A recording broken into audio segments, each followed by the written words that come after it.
The 20th century's most prolific serial killer is largely unknown throughout the world, though he brutally murdered at least 140 children. Posing as a priest and a teacher, he lured poor young boys away from their families, raped them, and murdered them. Committing his crimes in various regions of Colombia, South America in the 1990s, he eluded Colombia's authorities for 9 long years. What goes on inside the mind of a serial killer?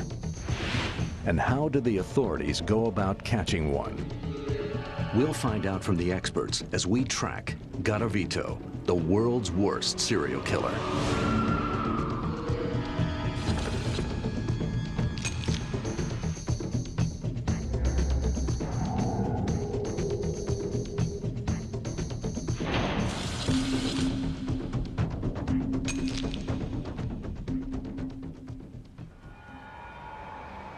In the US and Europe, where information on serial killers is plentiful, authorities still have difficulty capturing these criminals.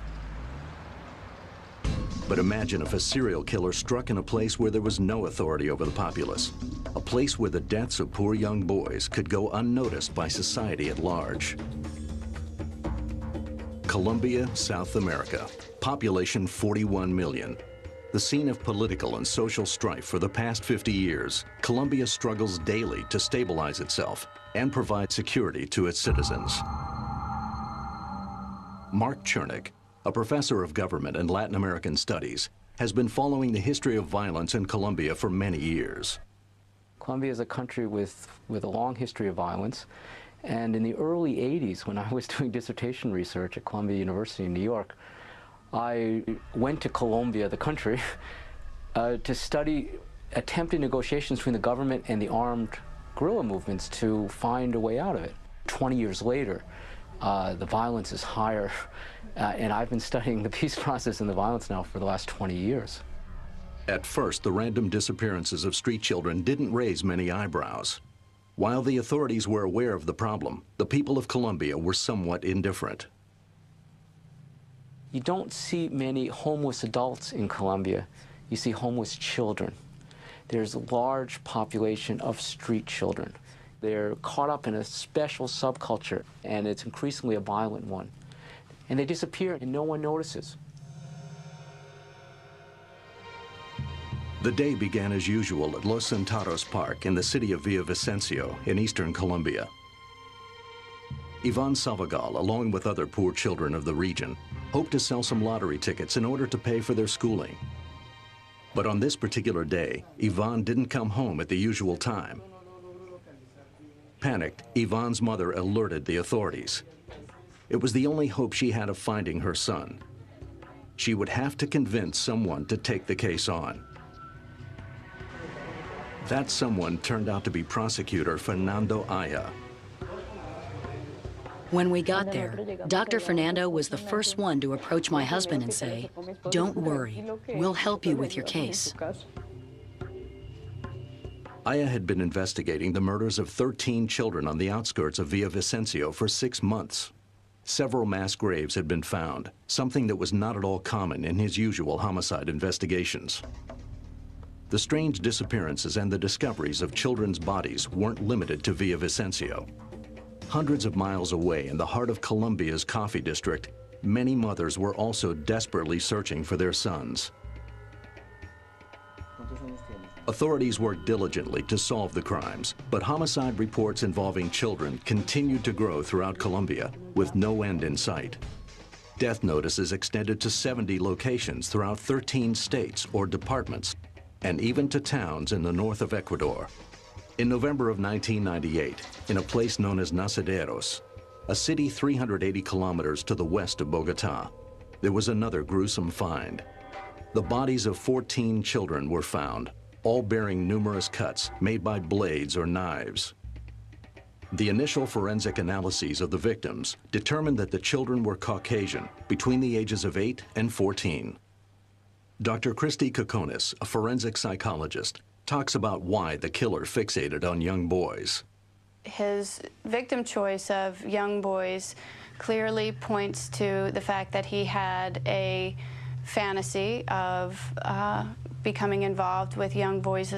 This was his preferred victim type, and that he needed to become intimately involved with these boys, that he needed to bind them in a certain way is suggestive of his sadistic fantasies. This is someone who needs to feel godlike. Robert K. Ressler, director of Forensic Behavioral Services International, is one of the pioneers of criminal profiling. His work has helped capture some of the most notorious serial killers in history. The serial killer, from a psychodynamic view, is basically an antisocial personality, better known as a psychopath. Most crimes of the serial killer are sexually oriented. I would say 90+% of serial killers are sexually motivated. You have a person who's generally speaking, a white male. They're in their mid to late 20s on up to their early to mid 30s. So you have kind of a 10-year window there of acting out. You're dealing with an individual who commits his crimes in different times, different locations, different places, and there is a cooling off period in between each of those events.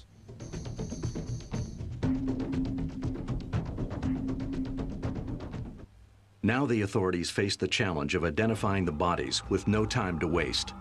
The identities of these victims could lead to more clues as to the killer's whereabouts. It was impossible to trace the fingerprints of the victims because only bony remains had been found. There were no dental records for the bodies either. The fact that these children had received no dental treatments indicated that they may have been very poor and therefore related to the disappearances of street children. Only two methods of identifying the bodies remained: running genetic tests based on DNA extracted from the bones and creating forensic reconstructions. Frank Bender, a forensic artist, explains the process. They always send me the actual skull. I photograph it from all angles with a long lens so I don't distort the image in any way. And then I study it, and I study the asymmetry. I may draw lines on it to show how one side is a little lower than the other, to remind myself so when I'm covering it with the clay, I don't lose any of that. I walk around with the photographs. I study them while I'm out having coffee. I live with this person. I really search for the individual qualities. The more time you put into building it up and thinking about it, living with it, the more of the individual quality comes out. Colombia's most renowned forensic reconstructionist, Mario Leon Artunduaga, began work on the second alternative. Right away, Artunduaga's team faced a major obstacle. While there were international parameters available for the forensic reconstruction of adults, there were no such parameters for children. The bones of children are still going through the growth process. The cranium is larger and more delicate. Their physiognomy is smaller and their eyes are larger. Proportionally, the measurements are very different. It was a fact that threw Artunduaga off course. In order to help the authorities and the families of the victims, he would have to create his own parameters. To accomplish this, he brought a child to his lab with features that were similar to those of the victims. He measured the child's face from top to bottom and settled on some specific patterns. Artunduaga knew that he could not follow established methods and guidelines due to the children's incomplete growth process. The cranium of a child is proportionally bigger than the rest of his body. In adults, the face is easily measurable, and the symmetry is amazing once you divide it into 3 parts. The measurements go from the hairline to the arc of the eyebrows, from the eyebrows to the tip of the nose, and from there to where the chin ends.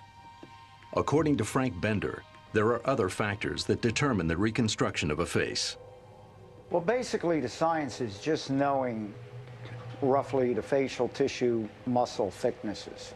But more important than that is what are the forms of the skull dictating? You know, that's the framework of the face. Is one eye lower than the other? Is one side of the nasal aperture, which is the hole in the skull where the nose goes, is that a little lower? There's an asymmetry to every head, every face. And it's a matter of making sure that you bring that out. As Artunduaga worked on his reconstructions, investigators all over Colombia were working through their leads and hypotheses as fast as possible. Traces of wax had been found at the crime scenes. This made investigators suspect that the crimes had been committed by members of a satanic cult. Other hypotheses revolved around drug dealer paybacks, revenge, and organ trafficking. In Villavicencio, prosecutor Aya was still searching for Ivan Salvagal.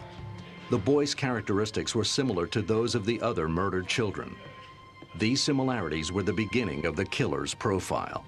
Criminal profiling is taking the dynamics of a crime and basically looking at a crime scene, live or a photograph or videotaped. You have to have access to that crime scene. You have to see the positioning of the body. You have to see the body as it was at the scene and then as it is cleaned up in an autopsy situation. You have to have access to investigative reports, to witness statements, and you have to have all of that information, which creates a foundation. You have to have a foundation to build a profile on. Aya decided to investigate the areas in which the murders had taken place. Upon visiting the sites, he observed that they were generally well populated. If there were so many people around, why hadn't anyone noticed the smell of decomposing bodies or heard anyone scream as they were attacked? Aya chose a strategic 24-hour point of surveillance from which he could track all the movements of people nearby. This tower offered the ideal conditions. From their position on the tower, Aya and his team were able to observe the caretakers of the grounds who patrolled the area on horseback. This bird's-eye view of the crime scene revealed why the caretakers had not been aware the crimes were taking place. When we became familiar with the areas surrounding the crime scenes, we realized that it was impossible for the caretakers to be aware of those killings because the terrain was very dense, the vegetation quite thick, and you couldn't really walk through it. It was clear the jungles of Colombia would be a major obstacle. In another part of the country, Aldemar Duran, a seasoned detective who would end up playing a pivotal role in the capture of the fugitive, had been investigating the deaths of 3 children for over a year. In their investigation, they found some striking similarities to crime scenes in other parts of the country. When these 3 cases were discovered by our team, we began pooling files from 1991 to 1998 that had been archived. And that's where we came across a series of relevant events involving youngsters who had been victimized under some very special characteristics. They found the position of the bodies, certain fibers from rope that was used to tie up the victims, and even empty liquor bottles to be very similar to evidence found at the other crime scenes. Dr. Kokonis explains why patterns start to emerge from the crime scenes of serial killers. The problem is fantasy is always perfect. You can fantasize it and you will have it go down exactly the way you want. But in reality, it never works that way. So what happens is they commit the crime, the crime didn't quite meet the fantasy was better. So they will then have to commit the crime again. They'll think about it, elaborate on it a little bit more, think about what went wrong, and then try it again. Their fantasy becomes reality. They step over that line, and they now victimize a human being. And in so doing, they hold the life of that human being in their hand. And it is their life to take at will, and oftentimes they do. And that's, once they step over that threshold, there is no return, and the crimes become repetitive. In the labs, after analyzing the wounds on the bodies found in the different areas, forensic doctors suggested the possibility that they were dealing with just one man, a sexual deviant, an idea that would take the investigation in a new direction. If there was only one killer, Aldemar Duran wanted to capture him. According to Robert Ressler, the best way to catch a killer is to think like one. In researching, in interviewing criminals who have committed these awful crimes, you develop a sense of intuition where, in fact, you begin to think a lot like the criminal thinks. And that is an ability that some people can deal with and some people cannot. And of course, the idea is to have enough basis of experience to see the similarities and the common thread patterns that flow between these various types of offenders. Duran dedicated his time and effort to studying everything that was known about serial killers. We were going to solicit information from the FBI so that they could send us some documents, texts, so that we could get up to speed. Here in Colombia, which psychiatrist or psychologist could you possibly turn to if no one had even managed a case such as this one? On February 6, 1999, more bodies were found, this time in Palmira, 60 kilometers south of Nacereros, where they had found the 14 bodies a year before. Carlos Herrera, an investigator familiar with the files of 45 children killed since 1995 in Colombia's immense sugar plantations, took on the new case, unwittingly joining investigators around the country on their search for one man. 13 pieces of evidence had been recovered from the crime scene in Palmira, and Herrera began analyzing them immediately. The killer leaves behind his underwear, leaves his shoes, his eyeglasses, his money. He leaves many objects which could lead us to him, and he leaves the scene and abandons these objects. If he leaves the scene in this state, that means he is running from something. Meanwhile, Detective Duran decided that if they were going to find this killer who was operating in the world of the homeless, they'd have to infiltrate that world themselves. The investigators placed some of their best men undercover. The mission was dangerous. One mistake could cost a detective his life. Outfitted with microphones and dressed as indigents, the undercover detectives traveled each and every corner of the sordid and dangerous world of the Colombian homeless.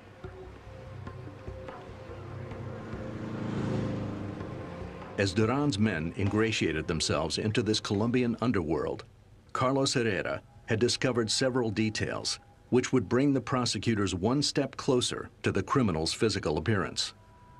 Herrera analyzed a pair of men's shoes that were found at the crime scene in Palmira. He detected an unusual fraying of the heel on the right shoe. The piece displayed pressure on 2 points, and there was no evidence of wear on the front part of the shoes, a sure sign that the subject's foot had to be smaller than the size shown on the shoes. He was even able to detect how the suspect might walk. He suggested that the suspect had a limp and might rotate his foot when he walks, which would explain the uneven wear on the shoes. This could mean that the suspect had sustained some kind of injury. This limp that Herrera theorized about could also have another cause, one linked to the killer's murderous impulses. Dr. Jonathan Pincus, neurologist and author of the book Base Instincts, explains how a certain part of the brain controls both motor skills and personality. The part that's just over the eyes and in the midline, which is called the supraorbital part of the frontal lobe, has a great deal to do with personality. What sort of a person you are. Are you an irritable, difficult person? Are you a happy-go-lucky, easygoing person? Are you very quiet, but given to great displays of temper?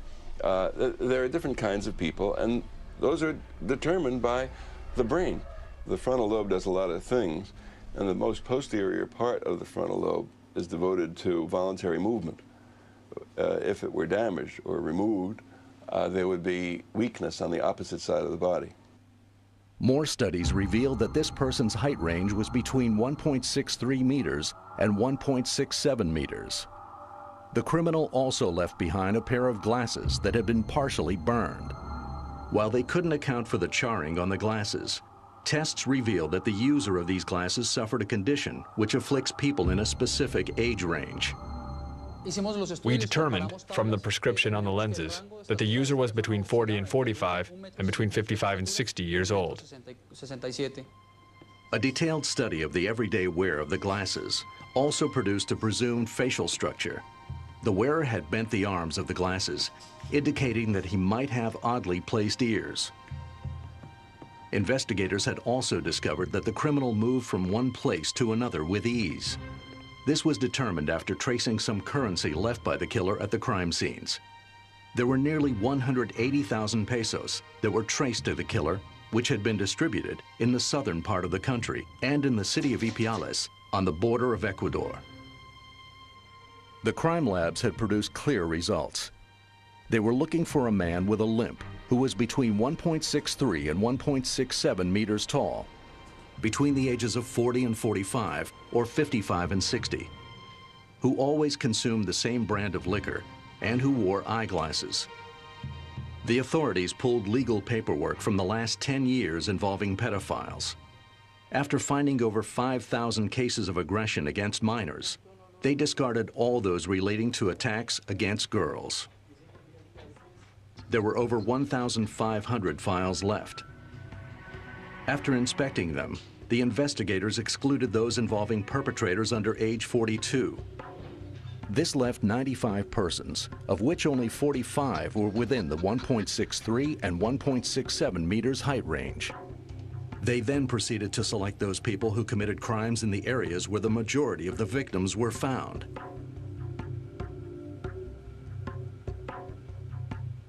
This sorting process revealed 25 names. While Duran's men continued to work undercover, Duran himself worked in silence. His colleagues had begun calling him the killer's shadow because of his dedication to the case.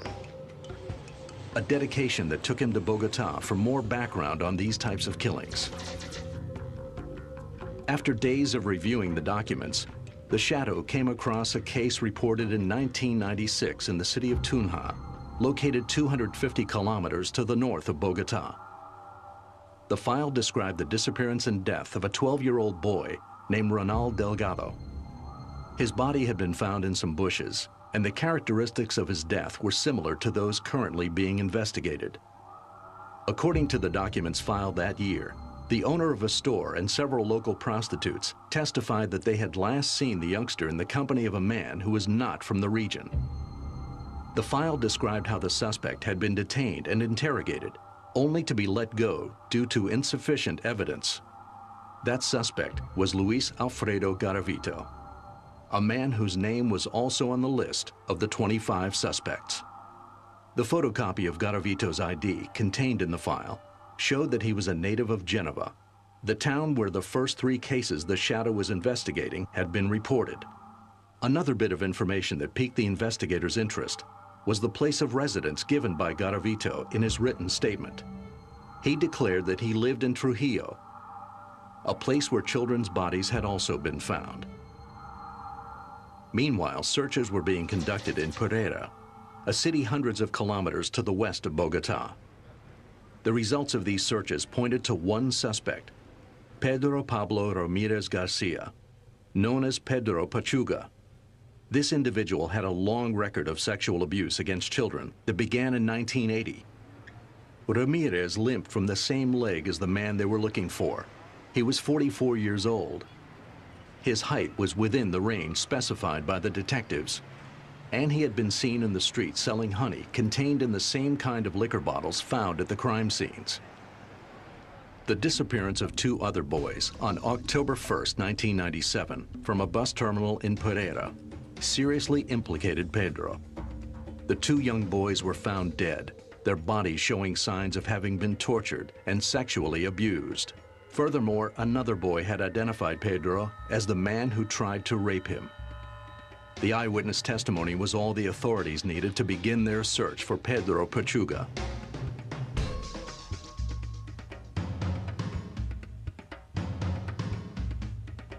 They found him on the street, captured him, and for the first time in years, the investigators breathed a sigh of relief. They finally had someone behind bars. But their captive kept proclaiming his innocence.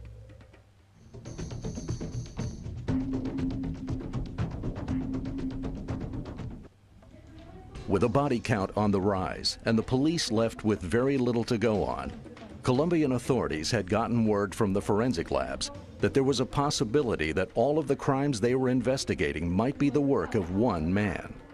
But their suspect was denying any involvement. While he was in jail, 4 children were murdered in Bogota under similar circumstances as the other crimes. The prosecutor's office had made a fatal mistake. Bewildered, the authorities took the process of collecting evidence at the crime scenes to another level. They decided to follow a special procedure that had been developed in Great Britain. This search method proposes a hand-by-hand search of an area defined by colored ropes. When something is found, the place is marked with a flag, and then the evidence is recorded with a photograph. However, this system had been designed for very different conditions than those the Colombian investigators would encounter. The police force was up against Mother Nature. The vegetation in and around these crime scenes was so thick that the British search procedure, which was intended for the well-manicured lawns of England, was nearly impossible to carry out in the jungles of Colombia. Still, the Colombian authorities pressed on. The places where the bodies and items were found were divided in 80-centimeter wide strips for millimeter by millimeter dredging. The search parties began using rakes to get through the plant life, but soon realized that they needed something better. Investigators had no choice but to use the same instruments used by the local peasants in order to advance the search. They modified tools such as this one, known as the garancho by Colombian farmhands, a type of wooden hook with an outward arm, which is ideal for digging in wooded lands. This instrument became the detective's best ally. While the work continued in the field, the morphologists were making progress with the facial reconstructions. Their work brought together techniques known and used in other countries. They used Russia's research in reading bones, which allows scientists to find many details. They used America's systems for filing and statistics. They also used the British biological research for their reconstructions. By mixing these aspects, they got closer and closer to the actual bone and facial structures of the victims. With this technique, Artunduaga reconstructed the faces of 4 boys. They were recognized by family members. Now the investigation would run its course with the aid of a new tool. Meanwhile, Duran had tracked down Garavito's family in Trujillo thanks to an address the suspect had left on a dossier. Duran met with Esther Garavito Cubillos, one of Luis Alfredo's sisters. Duran wanted to know if Garavito had left any papers there. The woman confirmed that indeed, her brother had asked her to keep a bag full of personal items for him. They found elements that would reveal astounding details about the suspect's life. There were documents, photographs, and mementos of his travels. They also found an entire box of notebooks and pads. They often keep journals about what they do so that they can relive the crimes in between the killings. They use this for masturbatory purposes. It becomes their pornography. It becomes their way to relive the crime and to delight in it again. So they will keep journals about it. They may also take notes about what didn't work and what did work.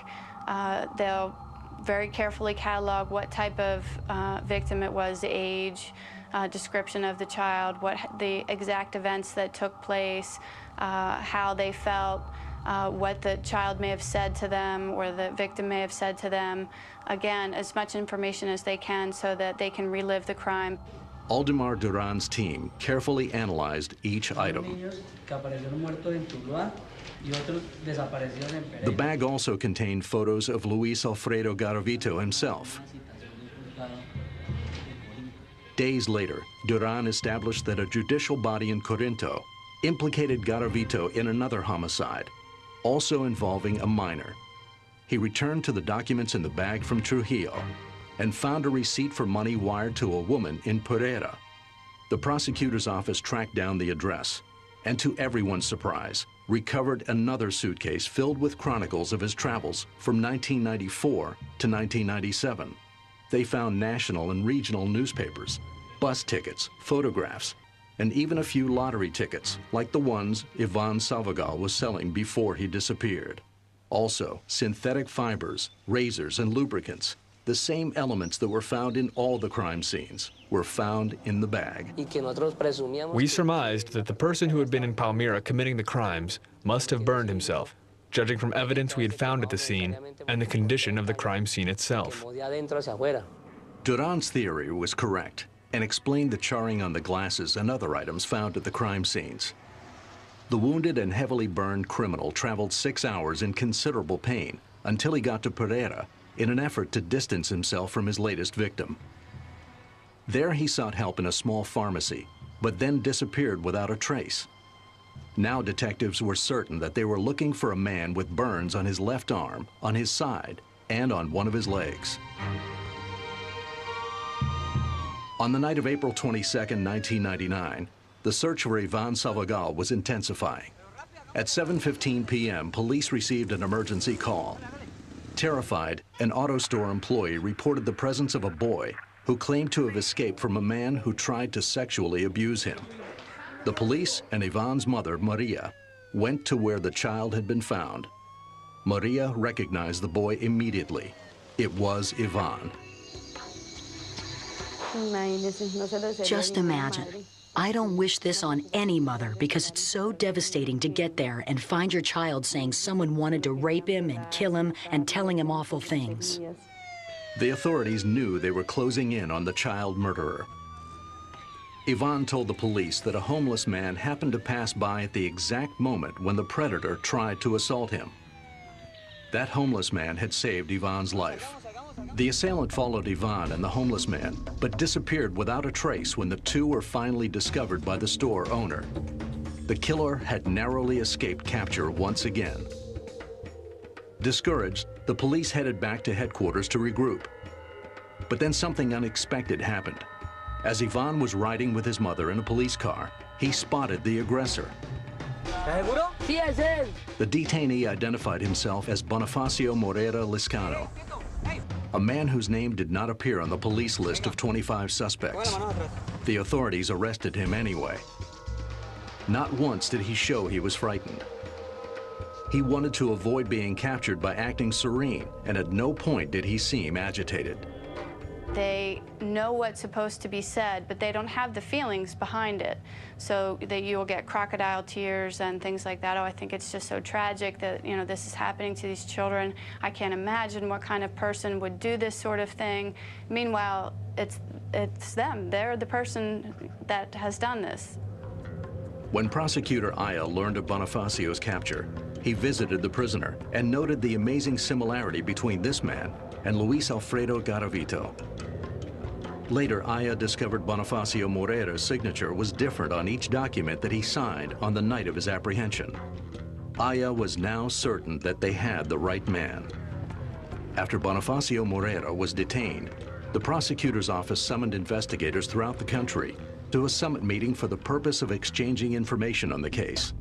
Aya took with him the photograph of the man who tried to rape Ivan Salvagal. He contacted the detective, who had spent the most time on the heels of the criminal, Aldemar Duran. When Duran and the other investigators from the coffee district saw the photograph, they were speechless. The most dreaded serial killer of children that ever walked the earth was finally behind bars. Luis Alfredo Garavito.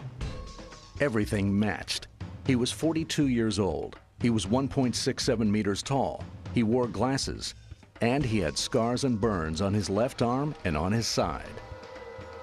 Luis Alfredo Garavito was born in Genova, a small town located in the center of Colombia, which, like few others, lived through the horrors of the Colombian Civil War during the 20th century. His home life wasn't without its battles either. Garavito's father was a very abusive man. Who was your most important teacher for patterns of behavior and thought? It's your parents. How do you get your sense of self-image and what your value is? It's from your parents. If you've got good parents, you've got a good feeling about yourself. If you've got terrible parents, you're likely to have a terrible feeling about yourself, and also to say, while you're cowering behind the couch, while your drunken father is at the door and making everybody scared, someday I will be drunk and come home and everybody will be cowering when I enter the room.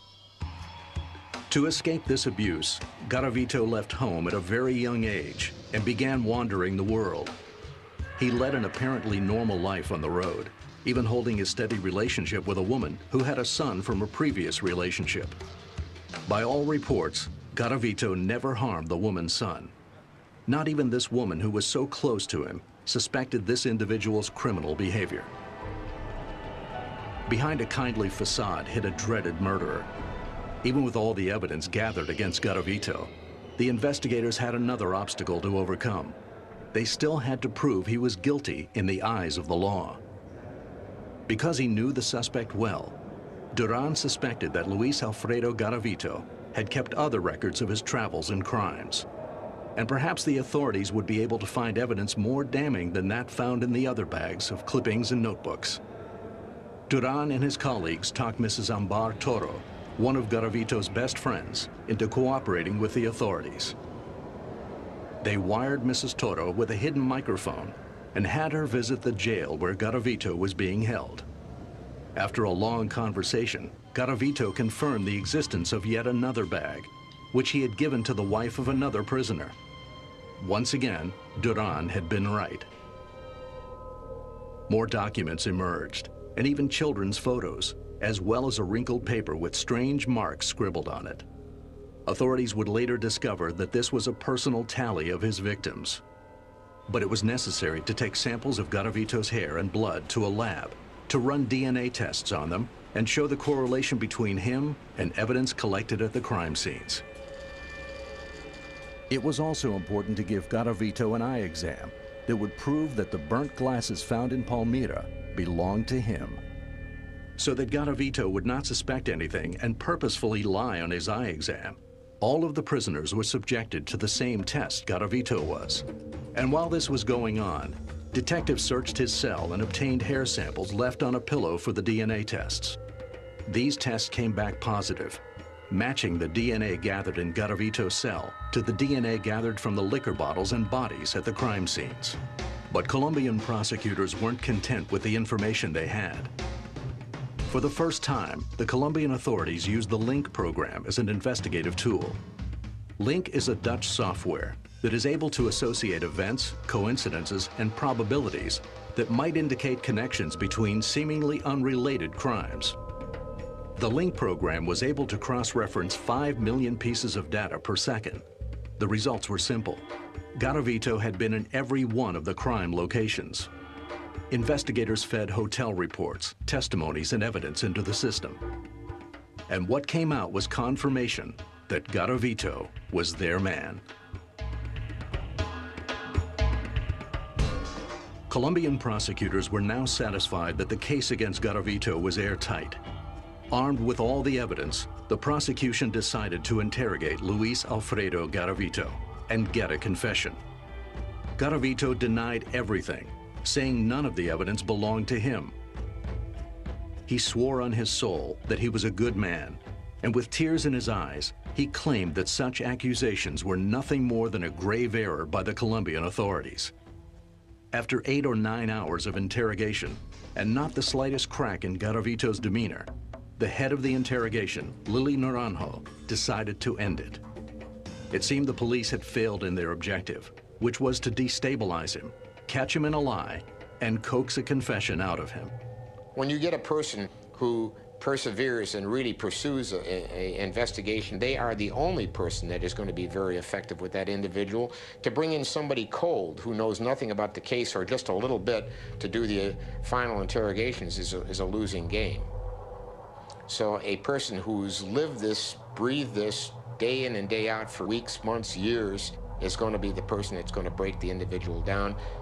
And they can either be highly trained and highly skilled, or they can be basically just a natural type of interrogator, but that's the kind of person that'll break an individual in the final days.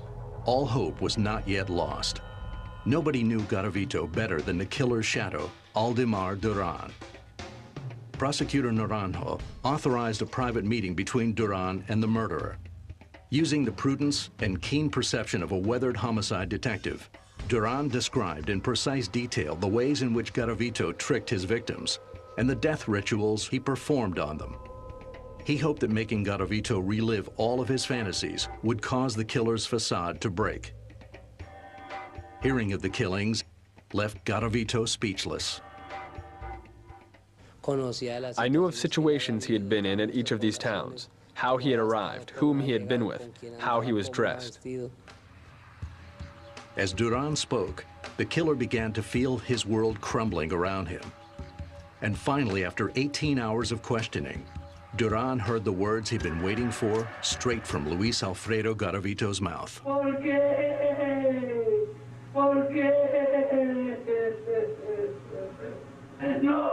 Garavito cried out for Duran to stop. The killer just couldn't take any more. This tape, made by Colombian authorities, registered the exact moment when the world's deadliest serial killer of children confessed his crimes.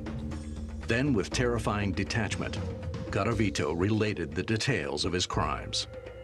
He told the investigators about the children he had murdered, the objects he used when he assaulted them, and the places where these assaults took place.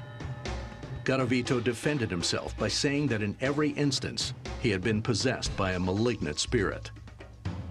A psychological diagnosis determined that Garavito showed an antisocial personality disorder. He was probably raped from age 6 to 16 or something, and he has chosen victims who are friendless and homeless as he was. He has put himself in place of the abusive parent or whoever it was who abused him.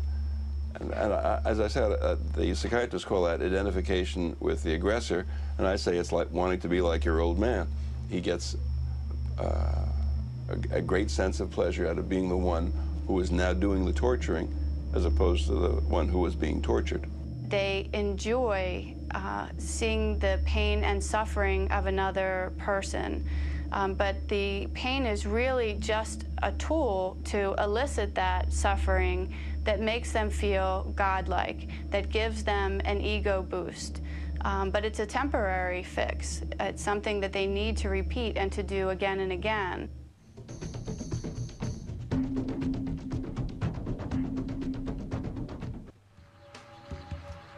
The killer began to feel his world crumbling around him. And finally, after 18 hours of questioning, the killer just couldn't take any more. This tape, made by Colombian authorities, registered the exact moment when the world's deadliest serial killer of children confessed his crimes. In an effort to cooperate with authorities, Garavito provided information about the whereabouts of his victims. More bodies were unearthed. The final tally of bodies came to 140, though experts believe there could be more. Luis Alfredo Garavito remains in this prison under maximum security. He requested, and has been granted, protection against a possible assassination. In an effort to shorten his sentence, Garavito made a public apology for his crimes. I ask the Colombian people to forgive me, to give me the opportunity which maybe I deprived many people of. By showing regret and good behavior in jail, he will most likely walk the streets of Colombia again. This is most definitely, unequivocally, not someone that can be rehabilitated. That when you see pedophilia and sadism particularly together, and there is evidence that the person was a psychopath, there is no known treatment for psychopaths, and we know that these offenders continue to fantasize about this while incarcerated. They may create their own pornography while incarcerated. When we've gone and talked to them, they will tell you the fantasies never stopped. People have neurological problems. Some of those you can treat. You can treat migraine, you can treat epilepsy, you can make their lives a little bit more livable. But the idea of rehabilitating someone to the point where they could function in society reliably without being violent, I think that that's unrealistic. Never before in Colombia's history had there been a legal case of this magnitude. This caught the Colombian courts unprepared to punish Garavito. In Colombia, they can take the worst charge and double the penalty for it. But they can never exceed the maximum stipulated by the law. Therefore, in Colombia, the maximum for Garavito would be 40 years. 40 years of prison for 140 young lives lost. Worse than that, he could get out even sooner. By confessing, he gets time taken off his sentence. By working and studying and exhibiting good behavior, he he gets more time taken off his sentence. Under the current system, it is very likely that Garavito would be released. Not only likely, it's inevitable. There is no such thing as life without parole. There is no death penalty. Under their existing law, Garavito could serve as little as 12 years. For now, new bodies continue to surface, and investigators continue to work diligently, identifying them. But Duran's biggest worry is copycats, or other people who might want to imitate the sociopath. Despite all his years of experience and the knowledge of having put the biggest serial killer of children behind bars, Duran says he can never forget the flood of emotions that broke his heart the day he found the first body of a little boy. Nor can he ever forget the anguish on the faces of parents who are still desperately seeking their little ones.